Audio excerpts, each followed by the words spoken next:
تنبیہ الغافلین میں ہے کہ ایک جنتی اپنے سامنے دسترخوان کو سجائے بیٹھا ہوگا، اتنے میں ایک اڑتا ہوا پرندہ اس کے سامنے اس کے دسترخوان پر آ کر گرے گا اور وہ کہے گا، اے اللہ کے ولی، میں نے چشمہ سلسبیل سے سیرابی حاصل کی ہے اور عرش کے نیچے کے جو جنت کے باغ ہیں وہاں سے میں نے غذا حاصل کی ہے اور میں نے فلاں فلاں درخت کے پھل کھائے ہیں، کیا تم مجھ سے کھانے کی طلب اور چاہت نہیں رکھتا؟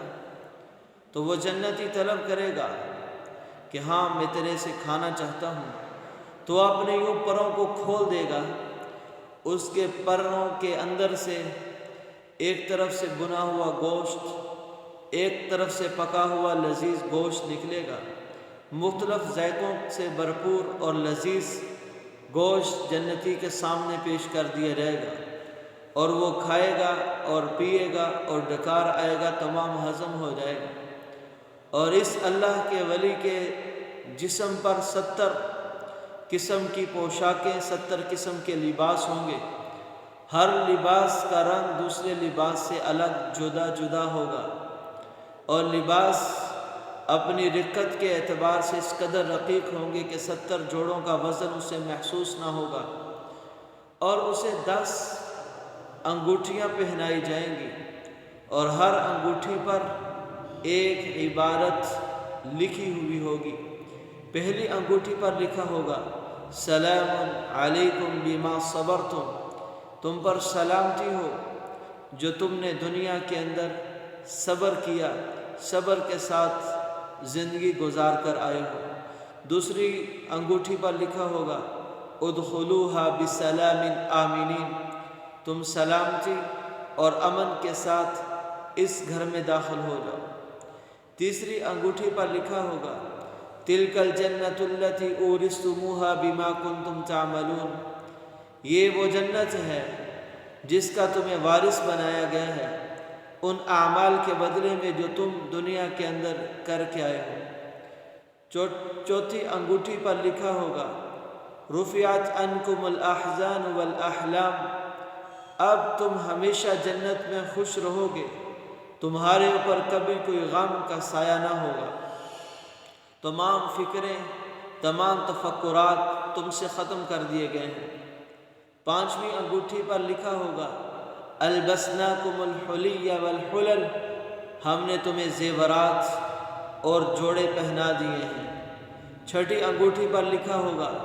زوجناکم الحور العین، ہم نے تمہارا نکاح حور عینہ کے ساتھ کر دیا ہے۔ ساتویں انگوٹھی پر لکھا ہوگا، وَلَكُمْ فِيهَا مَا تَشْتَهِي أَنفُسُكُمْ وَلَكُمْ فِيهَا مَا تَدَّعُونَ، تمہارے لیے جنت میں ہر وہ نعمت موجود ہے جس نعمت کا تم خیال کرو گے، جس نعمت کو تم سوچو گے، اللہ تعالی اپنی قدرت سے وہ نعمت تمہارے سامنے لا دیں گے، اور جس چیز کو تم پکارو گے وہ چیز تمہارے تابع بن کر تمہارے سامنے آ جائے گی۔ آٹھویں انگوٹھی پر لکھا ہوگا، رافقتم النبیین والصدیقین، کہ تمہیں انبیاء اور صدیقین کا ساتھ نصیب ہوگا۔ نویں انگوٹھی پر لکھا ہوگا، صرتم شبابا لا تحرمون، اب تم ہمیشہ کی جوانی ہی میں رہو گے، تمہارے اوپر بڑھاپا نہیں آئے گا۔ انسان دنیا میں جتنا بھی خوبصورت بن جائے، جتنا بھی گھبرو جوان بن جائے، ایک دن بڑھاپا آ لیتا ہے، ایک دن بڑھاپا اسے دبوچ لیتا ہے، لیکن جنت میں انٹر ہوتے ہی اعلان ہوگا، صرتم شبابا لا تحرمون، اب تم ہمیشہ نوجوان رہو گے، تمہارے اوپر کبھی بڑھاپا نہیں آئے گا۔ 10ویں انگوٹھی پر لکھا ہوگا، سکنتم فی جوار من لا یؤذی الجیران جیرانا، یعنی تم لوگ اب ایسے کریم لوگوں کے پڑوس میں آ گئے ہو، ایسے عظیم لوگوں کا پڑوس تمہیں نصیب ہوا ہے جو پڑوسیوں کو تکلیف نہیں پہنچاتے۔ یہ جنتی مرد کو 10 انگوٹھیاں اور ان پر 10 نقش لکھے ہوئے ملیں گے۔ اللہ تعالی ہم سب کو ایسی جنت عطا فرمائے۔